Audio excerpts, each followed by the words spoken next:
Hey everybody, and welcome to my channel. My name is Kellman, and I am here teaching you everything that I know about jazz piano, especially if you're interested in modern jazz or neo-soul influenced jazz piano techniques. So today I've got a really fun video put together for you. We're gonna be talking about some different tricks that you can do to really modernize the sound of rhythm changes. Really quick, before we get started, I would really appreciate it if you hit that like button, which really helps me move my videos up in the YouTube algorithm. And if you're new to the channel, please consider clicking subscribe and the little bell to turn on notifications. Now, of course, rhythm changes is one of the most common jazz forms that you'll come across. So the form itself is actually AABA, but then we've got this very specific structure that you'll probably recognize, right? We've got 1, 6, 2, 5, 3, 6, 2, 5, right? 2, 5 to 4, then 3, 6, 2, 5, 1, and that's the A section. And also we are, of course, here in the key of B flat, which is probably the most common key that you'll see rhythm changes played in.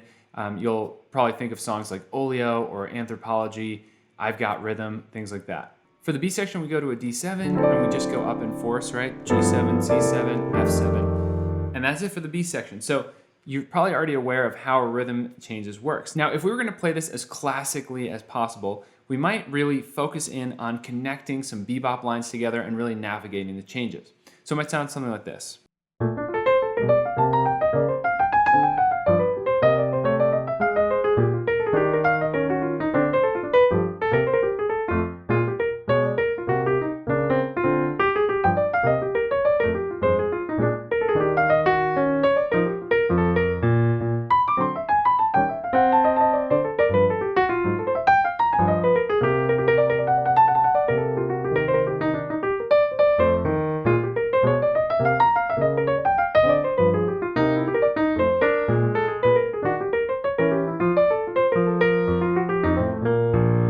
Now, being able to play through rhythm changes with that classic bebop style is, of course, I think a really important thing for any musician to be able to do.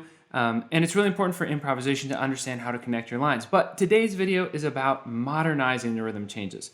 What are some different ways that we can add our own unique twist on it? What are some things we can do to actually break away from those rhythm changes conventions and maybe actually surprise the listener? So trick number one is to actually think of the first 4 bars as a B flat pedal. So instead of all of these quickly moving chords, right? 1, 6, 2, 5, 3, 6, 2, 5. We're just gonna replace all of that with just, right, just B flat. And what that's actually gonna do is give us some new freedoms. So what we can do using this newly found musical space is use it to actually create tension that we then release when we do our 2-5-1 to the 4. All right, so if you saw my last video about modernizing a 12-bar blues, you might actually recognize where we're going with this. The first thing we're gonna do is we're actually going to change that B flat major, that first B flat major chord, we're gonna actually make it a B flat sus. And we're actually gonna do a B flat sus 13. So we're doing B flat, A flat, C, E flat, and G. So that would be 1, flat 7, 9, sus 4 right there, and 13, right? And then I actually really love adding that B flat into my left hand voicing too. So if we were playing with a bass player, let's just assume for now that the bass player is just following us on that pedal, playing a B flat. And then in our left hand, we've got this voicing here. So we're actually gonna improvise as B flat sus.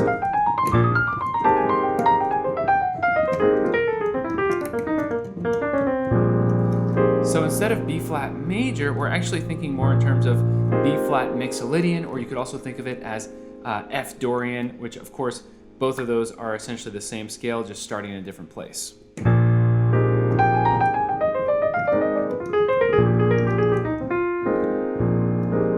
But maybe just doing that, just turning that into a B flat sus might not be quite enough. It might sound a little bit forced. So personally, what I like to do is actually add a little bit more harmonic motion than that. So what I'll do, and this is one of my favorite things, I will move between this B flat sus, and then I'll actually move that voicing down a whole step and do kind of this G flat major over B flat sound.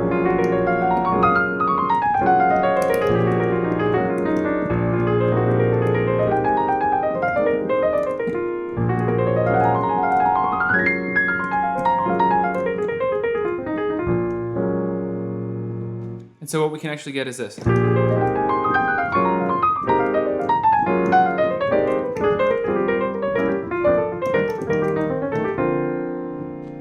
So you see, after the first 4 bars, I did the 2, 5, 1, 2, 4, and 3, 6, 2, 5, 1, back to the top, right? So again, we're using those first 4 bars to create tension, and then in the second 4 bars of that A, we are releasing that tension. So with that in mind, we could actually use that to our advantage to essentially play a riff, repeat that riff, and then release it, right? So let's see how that looks.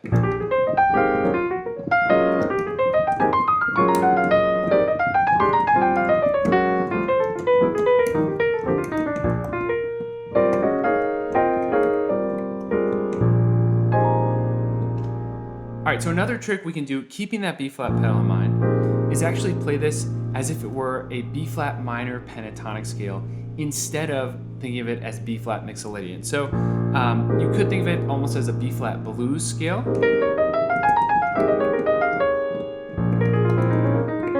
which is cool, but I kind of like to just go with the pentatonic, so B flat, E flat, F, and A flat. And I love the tension that creates over the sus chord.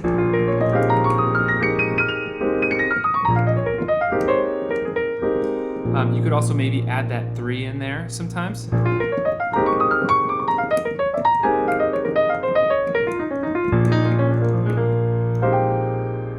So that's another really, really fun way of doing things. All right, so for our next trick here, we're gonna totally change gears.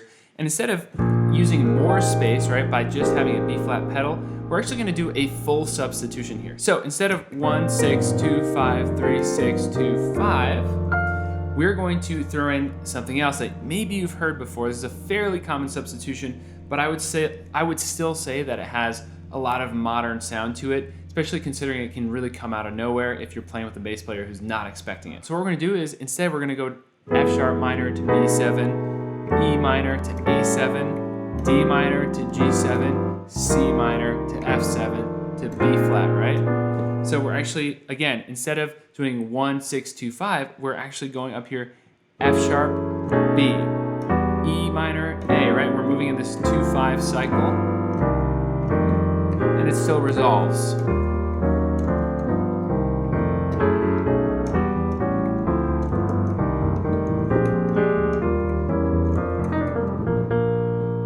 So honestly, it's pretty tricky. You should really work on it.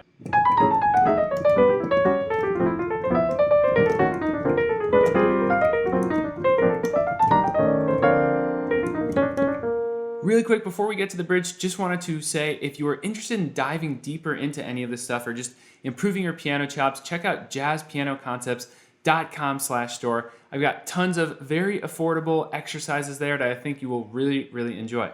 And also, if you don't have any dollars right now, just put your name on the email list and you'll actually get access immediately to some free exercises that you can work on as well. All right, so let's take a look at the bridge here. So my first trick, you're probably gonna know exactly what it is. I want to turn all these chords into sus voicings. So D becomes D sus, and then we go to G sus, and then C sus, and then F sus.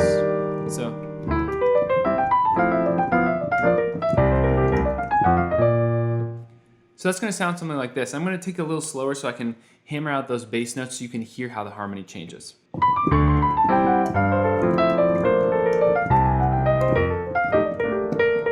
Now, alternatively, another simple thing we could do here is some simple tritone substitutions. So when we get to this D7, right, we're going up to G7. But what chord has the exact same 3 and 7 as a G7? A D flat 7, right? Which is part of what allows us to make that tritone substitution and why it works so well. So instead of doing D dominant to G dominant, we're doing right here this exact voicing. This would be D9, D flat 9, C9 to B9, down back to B flat for the A out, right? So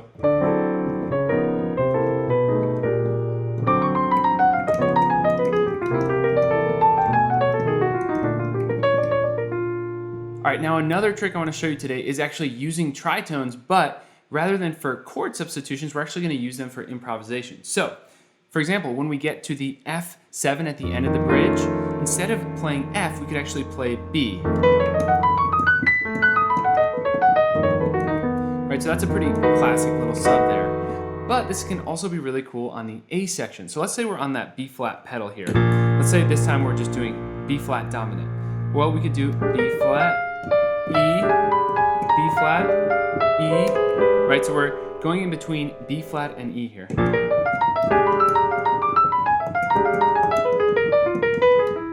And this is kind of, what is sometimes referred to as a triad pair, right?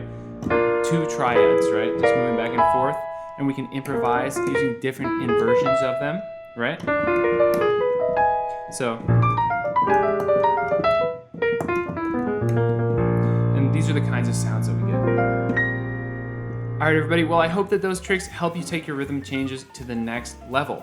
And if you enjoyed the video, please give it a thumbs up. And if you're new to the channel, please consider clicking subscribe and clicking the little bell to turn on notifications so you don't miss any more videos just like this one. Again, my name is Noah Kellman, and that is it for today. So I'll see you next time.